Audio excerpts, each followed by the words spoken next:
जय भीम, जय भारत, जय संविधान। अभी 2-3 दिन पहले एक छोटे भाई और शहीद हुए थे हमारे देश के लिए। और कल फिर जो है एक परिवार के साथ एक दुख की घड़ी सहारनपुर में बीती। लगभग 30 साल की एज के एक होनहार भारतीय सेना के जवान की शहीदगी हुई। 2 छोटे छोटे बच्चे हैं उनके। एक गुड़िया जिससे आज मैं मिला वो 4 साल की, और एक बच्चा जो है वो 6 महीने का है, 5.5 महीने का। तो जानकारी मिली तो उनके दुख को मैं भागीदारी करने और उनको विश्वास दिलाने कि उन्होंने एक बेटा ही तो खोया है, लेकिन भीम आर्मी और आज़ाद समाज पार्टी के लाखों बेटे उनके जिंदा हैं और उनके परिवार के साथ कंधे से कंधा मिला के रहेंगे। उनको कभी उस भाई की कमी महसूस नहीं होने देंगे। तो इस वजह से मैं वहाँ गया था, इस वजह से मैं लेट भी हो गया। लेकिन इसके साथ साथ एक ज़रूरी सूचना मैं ये भी दे दूं कि मैंने परसों ट्वीट भी किया था, जो रणजीत सिंह जी के लिए था जो शहीद हुए हैं, उनके परिवार के साथ भी भेदभाव हुआ। उनको सलामी तक नहीं दी गई आर्मी के द्वारा। और जो एक शहीद को मूलभूत सुविधाएं जो हैं गवर्नमेंट द्वारा मिलती है, पहले तो प्रशासनिक अमले से एक व्यक्ति वहाँ नहीं गया। यहाँ के जिलाधिकारी ने और अन्य अधिकारियों ने इनको ये महसूस नहीं हुआ कि एक शहीद के घर जाना चाहिए जिसने देश के लिए जान दी है। बाकी सरकार के किसी व्यक्ति ने कोई मदद की बात जो है नहीं की। इसलिए मैं बार बार कहता हूं कि इस देश में कोरोना से भी और अन्य सभी वायरस से बड़ा एक वायरस है जाति वायरस, जो जाति देखकर न्याय करता है। इसलिए मुझे बार बार जो है ये तकलीफ आप लोगों के सामने रखनी पड़ती है। तो आज की जो लाइव है, सबसे पहले चर्चा करेंगे हम लोग लॉकडाउन पे। देखिए, जब 500 केस इस देश में थे तो बिना किसी तैयारी के लॉकडाउन किया गया, और परिणाम ये हुए कि कोरोना से ज़्यादा लोग भूख से, पैदल चलने से, अपने घर पहुंचने से तड़फे। तड़प तड़प से उनकी जान गई। बहुत सारे मजदूरों की, प्रवासी मजदूर भाइयों की सड़क एक्सीडेंट में, रेल हादसों में जान गई। इसको सुधारा जा सकता था, जैसा मैंने सुझाव भी दिए थे गवर्नमेंट को। सरकार मानेगी तो नहीं, लेकिन भारत का एक जिम्मेदार नागरिक होने के नाते, बहुजन समाज का एक जिम्मेदार युवा और अपने महापुरुषों के, मानवता के आंदोलन को आगे बढ़ाने के लिए जो जिम्मेदारी मेरे ऊपर है, उसका एक जिम्मेदार सिपाही होने के नाते मैंने सरकार को सुझाव दिए थे। सरकार उन सुझाव पे अमल नहीं करेगी, क्योंकि सरकार के लोगों ने तो जो लोग कोरोना राहत सामग्री बांट रहे थे उनको भी जो है उन पे झूठे मुकदमे करके उनको जेल भेजने का काम किया। क्योंकि सरकार खुद कुछ करती नहीं और दूसरे लोग करते हैं तो सरकार को तकलीफ होती है, तो इसलिए सरकार ऐसी कार्रवाई करती है बदले की। आज के लाइव में बहुत सारे मुद्दे हैं, क्योंकि लाइव का जो इशू है वो तो मेन लॉकडाउन है, लेकिन बेरोजगारी भी उसके साथ जुड़ा हुआ है और अन्य मामले। लेकिन साथियों द्वारा कुछ जरूरी मामले भेजे गए हैं और मुझसे कहा गया है कि भैया इन मामलों को आप अगर रखेंगे तो अंतर्राष्ट्रीय पटल पे और राष्ट्रीय पटल पे इनकी आवाज़ जो है जाएगी, तो न्याय की मिलने की संभावना ज़्यादा हो जाएगी। तो मैं आपकी आवाज़ हूँ, इसलिए मुझे ये बातें रखनी पड़ेंगी। तो सबसे पहला मुद्दा लॉकडाउन का, जैसा मैंने आपको बताया कि आज 2 लाख के करीब मामले हैं, लेकिन सरकार पूंजीपतियों को खुश करने के लिए, बिजनेसमैन को खुश करने के लिए, आप देखिए बड़े पैमाने पे जो है लॉकडाउन को खोल रही है। जब ऐसा क्या हो गया कि वैक्सीन बन गई है, या आपने इतने बड़े पैमाने पे बेड तैयार कर लिए हैं, या वेंटिलेटर आपके बहुत बड़े पैमाने पे तैयार हो गए हैं, या आपने मास्क और अन्य जो सामग्री है वो बिल्कुल बड़े पैमाने पे तैयार कर ली है, जो आप ये सब चीज़ें कर रहे हैं, आज लॉकडाउन खोल रहे हैं। सरकार को चाहिए ये था, मैं अगर सरकार की जगह होता तो 10 दिन का समय देके सारी रेलगाड़ियां और अन्य जितने भी सरकारी साधन है, प्राइवेट साधन है, उनको लगाता मजदूर भाइयों को घर पहुंचाने के लिए, या जो लोग अपने घरों पे जाना चाहते और कहीं फंसे हुए हैं उनको पहुंचाने के लिए। तो ये सबसे पहला कार्य किया जाता। और दूसरा कार्य जो सबसे बड़ा ये होता वो ये होता कि प्रत्येक व्यक्ति को जो उसका मूलभूत अधिकार है, राशन की व्यवस्था और उसकी अन्य सामग्रियों की व्यवस्था, जो उसके जरूरत का सामान है, वो कराई जाती। ये सबसे ज्यादा जरूरी काम था, जिससे कि कोई भी व्यक्ति भूख के कारण किसी की जान ना जाए। आज भी ऐसा नहीं है कि लॉकडाउन में लोग नहीं जा रहे, लॉकडाउन में भी लोग जा रहे थे, पैदल जा रहे थे और परेशानियों से जा रहे थे। और ऐसा नहीं कि सरकार ने कोई वैक्सीन खोज ली हो अब जो सरकार कह रही है लॉकडाउन खोल रहे हैं। तो ये सिर्फ पूंजीपतियों को खुश करने के लिए और जो जिनके दम पे सरकार चल रही है, वो कॉरपोरेट सेक्टर के लोग, उनको मदद कराने के लिए ही ये तैयारी की जा रही है। तो ये मैं बता दूं आपको कि ये एक बड़ी साजिश है, क्योंकि अब सरकार को लगता है कि चाहे कितने लोग मरे, लेकिन अब पूंजीपतियों का जो व्यापार है वो कमजोर नहीं पड़ना चाहिए, उन पे पैसे की कमी नहीं होनी चाहिए। क्योंकि उन पे पैसा होंगे तो वो सरकार को चंदा देंगे और उसी चंदे से ये जो आरएसएस के लोग बैठे हुए हैं, उसी चंदे से ये लोगों को बांटकर सरकार बनाने का काम करेंगे, विधायक खरीदने का काम करेंगे और अन्य तरीके से जो है प्रशासनिक अमले पे और सब चीजों पे दबाव बनाने का काम करेंगे। तो इसलिए पैसे की जरूरत है, इसलिए जो है लॉकडाउन खोलने की तैयारी की जा रही है। अब भी कोई ऐसा नहीं है, कोई सिस्टम बना दिया गया है, कोई मैनेजमेंट बना है कि सैनिटाइजर होगा या कोई और समस्या है, जो समस्या उनका समाधान होगा, या ज्यादा हॉस्पिटल बन गए हैं, ज्यादा बेड हो गए, कुछ नहीं है। तो ये लॉकडाउन को लेकर मेरी राय है कि ये लॉकडाउन की आड़ में जो सरकारी साजिश चल रही थी, अत्याचार नहीं रुके हैं। सुप्रीम कोर्ट से भी जो हमारे विरोध में फैसले आने थे वो भी आए हैं, लेकिन अभी जो मुझे समझ आ रहा है कि सरकार लॉकडाउन को चुनावी राजनीति को अपने महत्वाकांक्षा को पूरा करने के लिए खोल रही है। तो हम प्रयास करेंगे सरकार को कि इन महत्वाकांक्षाओं में उन्हें धूल चटाने का प्रयास जो है आने वाले चुनाव में भी हम लोग करेंगे। एक बड़ा मामला जिसपे साथियों की सबकी वो थी कि मुझे इस पे बात रखनी चाहिए, तो ये जय भीम उज्जैन है। अब उज्जैन पुलिस को, मध्य प्रदेश सरकार को मेरा क्रांतिकारी जय भीम। और मैं ये भी बता दूं कि ये देश तो संविधान से चलेगा। कुछ अगर नीच मानसिकता के लोग, कुछ छोटी मानसिकता के लोग अगर इस देश के संविधान को खत्म करने का, बदलने का प्रयास कर रहे हैं या उसमें वो कार्य भी कर रहे हैं, तो कर लीजिए, क्योंकि यहाँ कॉन्स्टिट्यूशन सबको अधिकार है अपनी अपनी आइडियोलॉजी पे काम करने का। लेकिन अगर देश विरोधी आइडियोलॉजी यानी कि संविधान को खत्म करने का प्रयास किया जाएगा या उसे कमजोर करने का, नुकसान पहुंचाने का प्रयास किया जाएगा, तो इसके लिए भी जनता तैयार है जवाब देने के लिए। आने वाले चुनाव में आपको जवाब दिया जाएगा। लेकिन मैं नौजवानों से कहना चाहता हूं कि याद रखिए, इस देश में अगर हमें अधिकार मिले हैं तो भारतीय संविधान की वजह से मिले हैं, और इस संविधान की सुरक्षा करना प्रत्येक नागरिक की जिम्मेदारी है। हरिद्वार का एक बड़ा मामला है, संत श्रवण सतगुरु रविदास जी महाराज की मूर्ति खंडित की गई, उसको उठा के जो है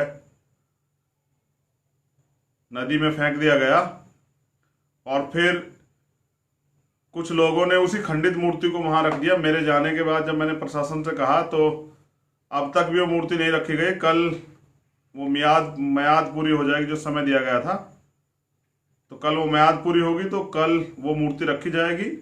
प्रशासन नहीं रखेगा तो हम अपने साथियों के द्वारा आर्थिक मदद से वो मूर्ति रखवाएंगे। लेकिन अगर सरकार के लोग और प्रशासन के लोग और कुछ नेता मिलके इस देश में संतों महापुरुषों का अपमान करने का प्रयास करेंगे या हमारी भावनाओं के साथ खेलने का प्रयास करेंगे, तो ये एक्सेप्ट नहीं होगा, ये बर्दाश्त नहीं किया जाएगा। तो कल जो है वो मूर्ति रखी जाएगी। पूरे देश में जो संत श्रवण सतगुरु रविदास जी महाराज को मानने वाले, उनके समर्थक, उनके जो फॉलोवर्स हैं, वो निराश ना हो, परेशान ना हो। बहुत सारे मैसेज थे, मैंने आज तक जो कोई काम पकड़ा है उसको पूर्ण रूप से निभाया है, तो ये काम भी जो है पूरी जिम्मेदारी से कल किया जाएगा।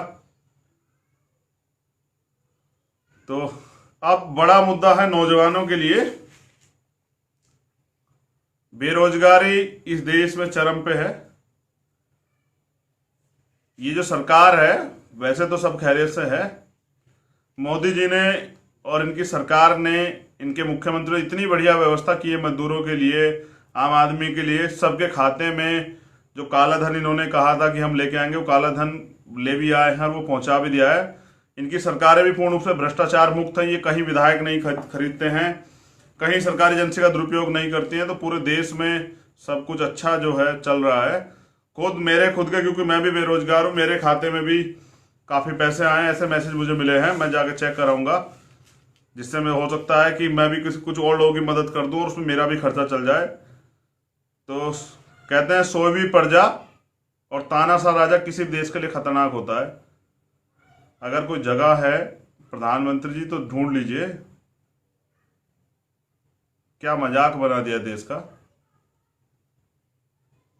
क्या मजाक बना दिया है। मैं जानता हूं कि आपके पीछे आरएसएस की पूरी टीम है, जो चाहती है वो आपसे जो चाहती है आपको करना पड़ता है। लेकिन ये बताइए कि आप देश के सर्वोच्च पद पे बैठे हैं, आपकी कोई जिम्मेदारी नहीं है देश के नागरिकों के प्रति? लोग भूख से मर रहे हैं, लोग बीमारी से मर रहे हैं, अस्पतालों में लाशों के ढेर लगे हुए हैं, आपके पास कोई फैसिलिटी नहीं है, आप कोई कुछ प्रोवाइड नहीं करा पा रहे हैं, लॉकडाउन आप खोल रहे हैं। जैसा मैंने कहा 40 वर्षों में बेरोजगारी की सर्वाधिक दर पे देश गया 4 महीने पहले, और सिर्फ लॉकडाउन में 24 करोड़ लोगों का रोजगार गया है। आप समझिए, कोरोना की त्रासदी के बीच में, महामारी के बीच में 2 महीने के अंदर 24 करोड़ लोगों का रोजगार गया है। कितने लोगों को मदद की आपने? वो लोग अपना जीवन कैसे सरवाइव करेंगे? क्या आपने कोई आर्थिक मदद उनके खातों में पहुंचाई? आप 500 रुपए देने की बात करते हैं, 500 रुपए में कितने दिन घर चल सकता है? यही 5 ट्रिलियन की इकोनॉमी है। यही आपने नोटबंदी करके आतंकवादियों की कमर तोड़ दी थी, सारा काला धन आपने वापस मंगा दिया था। यही है वो सब चीजें जिसके बड़े बड़े दावे आपने जनता से किए थे। तो बुरा मत मानिए, भक्तों से मेरा निवेदन है, बुरा मत मानिए। चाहिए ये था कि जितने बेरोजगार हैं उनकी संख्या अगर आज आप चेक करें तो उनकी संख्या से 3 देश बन सकते हैं, और सरकार आंख बंद करके बैठी हुई, उनको नहीं चिंता है देश के नौजवानों की, बेरोजगारों की। चाहिए यह था कि उन सबको, जैसे पूरे दुनिया में दिया जा रहा है, बेरोजगारों को भत्ता मुहैया कराते, जिससे वो अपना जीवन यापन कर सके और आगे बढ़ने के रास्ते अपने सुचारू रूप से चला सके इस लॉकडाउन के समय में। ये तो व्यवस्था पहले से होनी चाहिए थी, लेकिन रोजगार को, जैसा मैंने आपको कई बार लोकतंत्र में बताया कि ये हमारा मूलभूत अधिकार होना चाहिए था। प्रत्येक नागरिक को देश में रोजगार मिलना ही चाहिए था, ये गारंटी मिलनी चाहिए थी सरकार की तरफ से। लेकिन समझिए जीरो, क्योंकि जनता के पेट में भूख है, जनता सवाल नहीं करती, और जनता सवाल नहीं करती तो राजा जी अपने घर में तानाशाह वो बैठे, कभी आ जाते, मन की बात करके चले जाते हैं। मजदूरों के साथ खड़े होंगे, बेरोजगारों के साथ खड़े होंगे, इसके आर्टिकल जो है अंग्रेजी अखबार में छपवाते हैं, जिससे कि जब वो सुबह सुबह उठकर ग्रीन टी या ब्लैक टी पी रहे हो तो वो अखबार देख के समझे कि मोदी जी कितना उनका फेवर करते हैं। कितना झूठ बोलते हैं आप, देश को बर्बाद करने के कगार पे आप ले आए हैं। 51% युवा देश में, और इतनी बड़ी बेरोजगारी, जिसमें मैंने कहा 3 देश बन सकते हैं। क्यों आप युवाओं को रोजगार नहीं देना चाहते? क्योंकि आपके पास एजेंडा ही नहीं है। आपके पास तो एक ही एजेंडा है, धर्म का एजेंडा। अगर आप धर्म के एजेंडे से अलग हटेंगे तो आपकी राजनीति बंद हो जाएगी। तो आपने जो किया है वो हम सब लोगों को झेलना पड़ रहा है। और बुरी बात यह है, एक मैं नौजवानों के लिए बात कहना चाहता हूं, पढ़ते किस लिए हम लोग? नौकरी करेंगे। लेकिन मैंने खुद देखा है कि 3 या 4 वैकेंसी हैं और 10,000 फार्म है, और जो वैकेंसी है वो चपरासी की है, जिसमें 8वीं या 10वीं पास व्यक्ति चाहिए, 5वीं पास व्यक्ति चाहिए, और फॉर्म भरने वाले एमफिल किए हुए, एमएससी किए हुए, बीएससी किए हुए, बीटेक किए हुए, ये सारे नौजवान हैं। उन्होंने ये ज्ञान इसलिए अर्जित किया, उन्होंने ये पढ़ाई इसलिए की कि वो साइंटिस्ट बनेंगे, वो अच्छे लेक्चरार बनेंगे, प्रोफेसर बनेंगे, इंजीनियर बनेंगे। लेकिन इस देश में बेरोजगारी का आलम यह है कि वो एक फोर्थ क्लास कर्मचारी को भी अपने सारे सपने तोड़ के उस नौकरी को भी लेना चाहते हैं, किस तरह से रोजगार मिल जाए। ये है आत्मनिर्भर भारत। आपने क्या हाल कर दिया। अभी हमने यूपी में देखा, जैसा मैं अभी बता रहा था कि एमटेक बीटेक होल्डर हैं, पीएचडी होल्डर हैं, फोर्थ क्लास जॉब के लिए तैयार हैं और मिल जाती है तो अपने सारे अपना गला घोट के सपनों का जो अरमान उनके माँ बाप ने, आप समझिए एक बच्चे को तैयार करने में जो एमएससी पीएचडी करता है, कितना उसके माँ बाप जो है त्याग करते हैं, किस तरह से वो अपने खून पसीने कमाई उस बच्चे के ऊपर लगाते हैं, और रोजगार के नाम पे उसको मिलता है फोर्थ क्लास की नौकरी, वो भी बड़ी मुश्किल से। तो आप समझिए कि उसके अंदर भी कुछ सपने होंगे, उसके माँ बाप के अंदर से वो जीते जी उनके सपने मर जाते हैं। योग्यता के साथ खिलवाड़ होता है क्योंकि रोजगार देश में नहीं है। तो ये बड़ी से बड़ी समस्या जो है, एक अभी मेरी जानकारी में आई है, मेरे एक प्रिय साथी द्वारा मुझे बताया गया कि 69,000 वैकेंसियां जो हैं, नियुक्तियां जो हैं शिक्षक भर्ती की हो रही हैं, शिक्षकों की हो रही है, शिक्षकों की भर्ती की जा रही है, और उसमें एक बड़ा घोटाला जो है, बड़ा स्कैम किया जा रहा है। जिस तरह सुप्रीम कोर्ट से आरक्षण के खिलाफ लगातार फैसले आए, ओवरलैपिंग का एक फैसला आया, जिस तरह से हमें मेन स्ट्रीम से बेदखल करने का प्रयास किया जा रहा है। और आप ये भी जानते हैं कि मेरी जानकारी में मामला आया, मैं इस पर भी संज्ञान लूंगा। और सरकार ने अगर इसमें चोरी किया है, सरकार ने इसमें किसी भी तरह का धोखा किया, तो सरकार ये जान ले कि आपकी चोरी का धोखा नहीं चल पाएगा। क्योंकि मैं जानता हूं आपने अपने चहिता को एंट्री देने के लिए बहुत सारे साथियों के साथ जो है, बहुत सारे मेरे भाइयों के साथ, बहनों के साथ खिलवाड़ की होगी। और जिस देश में भ्रष्टाचार इतने चरम सीमा पे हो, जहां सत्ता का दुरुपयोग इतने बड़े पैमाने पर, जहां आरबीआई के गवर्नर को रात को 12 बजे बदल दिया जाता हो, जहां जीएसटी के नाम पे जो है मध्यम वर्गीय व्यापारियों के साथ धोखा होता हो, जहां नोटबंदी के नाम पे पूरे देश को छला जाता हो, जहां बहुत सारे झूठे वादे करके जो है 15 लाख के रोजगार के वादे करके देश को कमजोर किया जाता हो, जिस तरह अर्थव्यवस्था के साथ मजाक किया जाए, जिस तरह से पूंजीपतियों का देश को गुलाम बना दिया जाता है, जिस तरह की व्यवस्थाएं देश में चल रही है, मुझे पूर्ण रूप से लगता है कि ये इसमें एक बड़ा भ्रष्टाचार हुआ होगा। और उसको भ्रष्टाचार को जानने का, उसकी पोल खोलने का, और उसको बड़े पैमाने पे सरकार, बहरी गूंगी सरकार को सुनाने का प्रयास हम लोग करेंगे। लेकिन मैं फिर आपसे दोहरा दूं कि आज तक जिस भी मामले में आजाद समाज पार्टी और भीम आर्मी के लोगों ने कदम रखा है और उस आंदोलन को लड़ने का प्रयास किया है, तो क्योंकि हम पे सीबीआई, ईडी, इनकम टैक्स का जोर नहीं है, तो हम अपनी बात को पूरी जिम्मेदार से रखते हैं। और एक बड़ी उम्मीद भी है हम अपने नौजवानों की, अपने भाइयों की, बहनों की और बहुजन समाज के सभी क्रांतिकारी साथियों की, अपने महापुरुषों को के आंदोलन की। तो इस आंदोलन को भी, इस मामले को भी पूर्ण रूप से जिम्मेदारी से जो है रखा जाएगा, इस पे पैरवी की जाएगी। जिस तरह से सुप्रीम कोर्ट में प्रमोशन रिजर्वेशन के मामले में हम लोग पिटिशनर हैं, हम लोग उसे लड़ रहे हैं, और उस पर जल्दी जो है सुनवाई भी होगी। लेकिन वो सुनवाई जो है ऑन टेबल हो, कोर्ट रूम में हो, वीडियो कॉन्फ्रेंस, इसलिए मैं कुछ दिन के लिए इंतजार कर रहा हूं। एक अयोध्या का बड़ा मामला है, कुछ लोगों को मेरे मैसेज से तकलीफ भी हुई, मगर क्या कहिए, मेरा अधिकार है। क्योंकि पहले जो उसमें जिन लोगों ने पार्टिसिपेट किया, जो लोग उसमें पिटिशनर थे, वो उनकी कमजोरी की वजह से पहले इस मामले को नहीं लड़ा गया। अब पूरे देश से इंटरनेशनल और नेशनल एक प्रेशर जो है, मुझे बार बार मैसेज आते हैं कि भैया अयोध्या में जो है तथागत गौतम बुद्ध जी की मूर्तियां और अवशेष निकल रहे हैं, उसकी जांच होनी चाहिए एएसआई द्वारा जो है, और यूनेस्को द्वारा भी ये मैसेज दिया जाना चाहिए कि भाई कहीं भी अगर ऐसा कुछ होता है उसकी जांच होनी चाहिए। तो क्योंकि मैं बार बार, और एक इतिहास के, जो हमारा इतिहास है बहुजन समाज का, उसमें लिखा गया है कि अयोध्या ये वही जगह जिसको साकेत कहा जाता था, जो साकेत थी।